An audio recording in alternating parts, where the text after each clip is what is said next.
Daniel did the calculation once. He was 33, sitting in a cafe in Brisbane's Paddington on a slow Sunday, working out on a paper napkin with a pen he borrowed from the counter. How long it would take, the mortgage, and then what came after it. Not retired, free. He stopped because the number was larger than he was ready for, folded the napkin, left it on the table. He is 38 now. His home is worth $1.4 million. His super balance is $185,000. By any standard measure of Australian household wealth, he is ahead of most people his age. And he is scared about next month's mortgage. In the next 14 minutes, I'm going to show you the passive income your assets should be generating at your age in Australia, and a calculation you can run tonight that tells you exactly where you stand and how far you need to go. And by the end, you'll have the numbers that matter and know exactly where to start. Australian households hold $19.2 trillion in wealth. Almost every finance video in this country starts there. Here's what almost none of them say next. Most of it can't pay a single bill. Net worth is what you own minus what you owe. Daniel's home is worth $1.4 million. His mortgage balance is $380,000. His net worth from that one asset, over $1 million. That number is real, and it is completely useless on a Friday when the mortgage payment goes out, unless he goes to work Monday. Passive income is different. It's what your assets earn while you sleep. Dividends, rent, interest, super drawdown. Remove Daniel from his job, and his passive income continues. His net worth generates none of it. The ATO's own income distribution data consistently shows that the overwhelming majority of Australian working-age households have no meaningful investment income outside their salary. Not because they haven't accumulated assets, Daniel has, but because the assets they've accumulated were never structured to generate cash. They were structured to appreciate. That distinction between an asset that grows and an asset that pays is the gap between Daniel's two possible futures. His passive income at 38, zero. Before the numbers, one thing. Think about every dollar that came into your household last month. How many of those dollars required you to physically show up somewhere? For most people watching this, the honest answer is all of them. Keep that number in mind. One more note before the table. Most wealth data in Australia uses averages. In a country where a small number of households hold enormous assets, averages mislead. The median, the middle person, not the mathematical mean, tells you where most people actually stand. Your 20s. The median 20-something in Australia has investment income close to zero. The top 10% are generating between $500 and $1,000 a month, typically from a small ETF portfolio started early. $500 a month at 8% average annual total return, reinvested for 40 years, $1.75 million, generating $70,000 a year in income at a 4% yield. That number is coming back. Hold it. Your 30s. This is the decade the gap opens. Two households with identical net worths can look completely different on the passive income side. Daniel, with $1.4 million in property and $185,000 in super, is generating zero passive income. A household with a combined investment portfolio of $500,000 or more, a VAS/VGS ETF, holding alongside a genuine REIT or yielding property allocation, is generating $1,500 to $3,000 a month. Top 10% passive income target for your 30s, $1,500 to $3,000 per month from combined investment sources. Daniel is zero against a target of $1,500. The gap between those two numbers, compounded for the next 27 years, is the difference between his two futures. Your 40s. Here's the number that should concern you. Daniel enters this decade in 2 years. At zero passive income, he enters it at the floor of the benchmark, nowhere near where the top 10% are. The cost of that 2-year delay in accessible investment wealth by age 55, approximately $86,000. The gap doesn't close through working harder. It closes through starting earlier, and Daniel, at 38, still can. Top 10% passive income target through your 40s, $3,000 to $5,000 per month. At $5,000 a month, the Monday morning alarm stops being a mandate. It becomes a question. You could stop. You probably won't, but you could. Your 50s, peak earnings, peak super contribution capacity, peak compounding. The decade where good 30s decisions pay off entirely. The difference between starting this strategy at 38 and at 48, in accessible portfolio value at 65, is approximately $700,000. Not recoverable through working harder, only recoverable through time, which is what the 50-year-old no longer has. Top 10% passive income target through your 50s, $5,000 to $8,000 per month. At 65 and beyond, Super moves into retirement phase. Tax-free earnings, tax-free drawdown for balances under $1.9 million.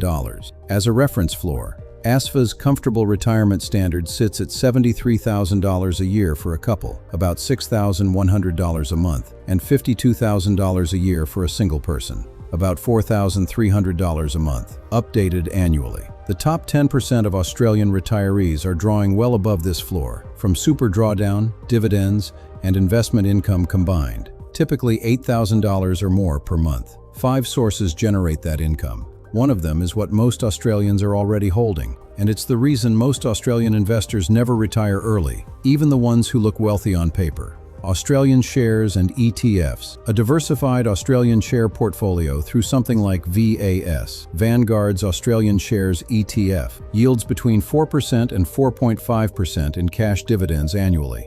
On $500,000 invested, $21,000 in cash. But here's the part most videos skip entirely. A significant portion of Australian share dividends comes with franking credits, imputation credits the ATO issues because the company already paid tax on that income before distributing it. When a company pays 30% corporate tax before issuing a dividend, the ATO credits you for that prepaid tax, which you apply against your own tax bill. Here's what that looks like in practice, on a real portfolio, with real numbers. $500,000 in VAS, cash dividend at 4.2%, $21,000. At VAS's historical 75 to 80% franking ratio, the franking credit adds $6,750 to $7,200 on top of that. Total effective value, $27,750 to $28,200 a year. Effective yield, 5.5%, not 4.2%.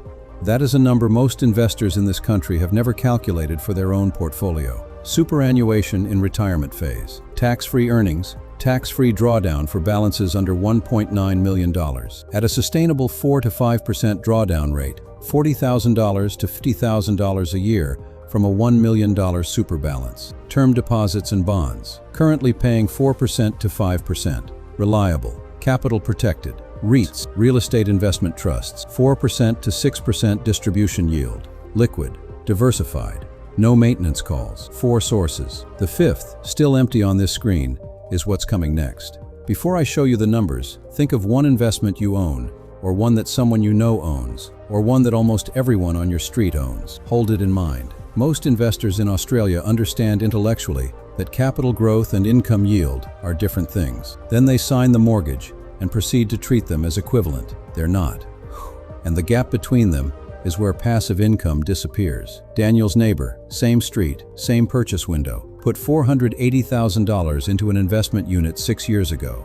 Including stamp duty and purchase costs, total capital deployed, $498,000. The property is now worth $600,000. Gross rent, $2,400 a month. After mortgage interest on $380,000 at current rates, council rates, insurance, property management at 8%, and a conservative maintenance allowance. Net cash flow, between $200 and $400 a month. The capital growth case is real. $120,000 in value growth over 6 years is not nothing, but growth you can't spend on a property generating $300 a month in cash still doesn't pay a bill if the neighbor stops working. Unrealized capital gain is not income. Now hold that $480,000, the original capital deployed.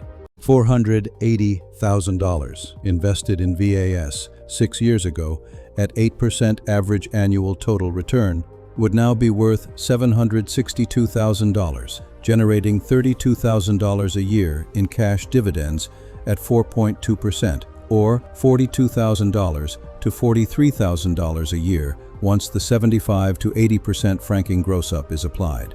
That's $2,670 to $3,580 a month. The capital and the time were identical. The structure was different. This is not an argument that property is wrong. Property has created more Australian wealth than any other single asset class. The argument is specifically about cash flow, about what pays the electricity bill when you stop working. And on that specific question, heavily mortgaged residential property frequently generates less income per dollar of capital than a basic index fund. Daniel knows his home is worth $1.4 million. He does not yet know that his wealth, as currently structured, cannot sustain him in retirement without first being sold. That's the version of Australian millionaire he currently is. The question is what changes when he decides to finish the napkin calculation. Your passive income target, simplified. This is a version of what financial planners call the 4% rule, one of the most widely validated frameworks in retirement research, originally established by William Bengen in 1994 and further validated by the Trinity study, and the framework underpinning ASFA's own adequacy modeling. Take your annual living expenses, divide by 0.04. That's the invested portfolio needed to sustain that income at a conservative 4% annual yield. On $72,000 a year in expenses, $6,000 a month, you need $1.8 million in invested assets. Step 2. Where you actually stand. Take that number, subtract your current invested assets, shares, ETFs, accessible super balance for those approaching or past preservation age, investment bonds. The difference is the gap. For Daniel, target $1.8 million. Current accessible invested assets, approximately $25,000 in shares. Super, $185,000, is locked until 60. Building in the background, not yet available. Accessible gap, $1.775 million. That is a number. And it is a startable number. 3 starting points for closing it. If you're earlier than Daniel, starting from scratch, $500 a month into a low-cost ETF portfolio, VAS for Australian yield, VGS for international growth, with dividend reinvestment turned on. Every dividend automatically purchases more units, compounding the income stream without any additional decision. For the first 15 years, almost nothing visible. Then the curve bends, and by year 40, $500 a month, 40 years, 8% average annual return, reinvested, $1.75 million, $70,000 a year in dividend income at a 4% yield, above ASFA's comfortable standard for a couple. That's the number from the 20s bracket, paid off. Starting point. Open a brokerage account this week. Set the recurring transfer. Enable dividend reinvestment. One evening. If you're Daniel, equity but no cash flow. The portfolio grows at 8% average annual return, but the income it generates each year comes from dividends, which run between 4.2% cash and 5.5% franking adjusted. Growth is not income. One grows the portfolio, the other feeds the household. $1,000 a month into a VAS/VGS portfolio over 10 years builds a portfolio of $182,000, generating between $640 and $835 a month, depending on whether you use the cash yield or the 5.5% franking adjusted figure. Not financial freedom, the beginning of a second income stream that doesn't require Daniel to go anywhere. The redirect typically comes from one place: lifestyle creep that absorbed every salary increase for the past decade. For everyone, the super salary sacrifice lever. Every dollar salary sacrificed is taxed at 15% inside super instead of the marginal rate. At 32.5%, that's a 17.5 saving per dollar. A 38-year-old adding $500 a month via salary sacrifice over 27 years at 7% average annual returns. $478,000 added to the retirement balance. Annual tax bill reduced by $1,050 every year in the process. $478,000 drawing at 4.5% in pension phase. $21,510 a year, tax-free. Starting point. Log into ATO's MyGov portal this week. Check your concessional contribution history. Most people who've never looked find unused cap space, contribution room that expires if unused. 10 minutes, no cost. Daniel doesn't pick it up because he found an extra $1,000 a month. He picks it up because he finally asks himself what the number looks like on the other side. Not how many Mondays he has left, but what happens to the Monday he doesn't have to go in. He stopped the first time because the number was larger than he was ready for. He starts again because waiting doesn't make the number smaller. He sets up a $1,000 a month transfer into a VAS/VGS portfolio with dividend reinvestment turned on. He calls his accountant that same evening and increases his salary sacrifice by $300 a fortnight. He cancels the streaming service he hasn't opened since April. One Tuesday evening, one phone call. 6 months later, his first dividend notification arrives. $83. He screenshots it and sends it to no one. It is not enough to matter to anyone. It is the first dollar his money has ever made without him. 3 years later, his accessible passive income from the ETF portfolio is around $330 a month. His super balance has grown to $253,000, $68,000 more than when he started.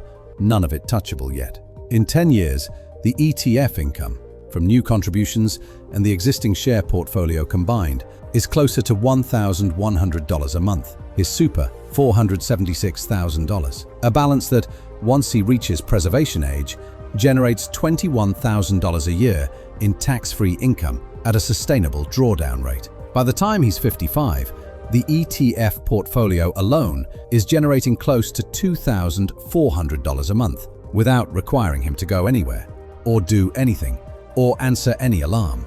He chose the second future on a Tuesday. The alarm is still set. He just doesn't reach for it quite so fast. The calculation that changes everything rarely announces itself as one. Most people's version of the napkin moment happens on a Tuesday, over something ordinary, for a reason that doesn't feel like enough. And then it turns out it was enough. If you want the exact portfolio allocation that gets someone from Daniel's starting point to the top 10% benchmark by asset class and contribution size, subscribe. That's the next video. And drop in the comments which passive income stream you're building right now. ETFs, property, super, or REITs.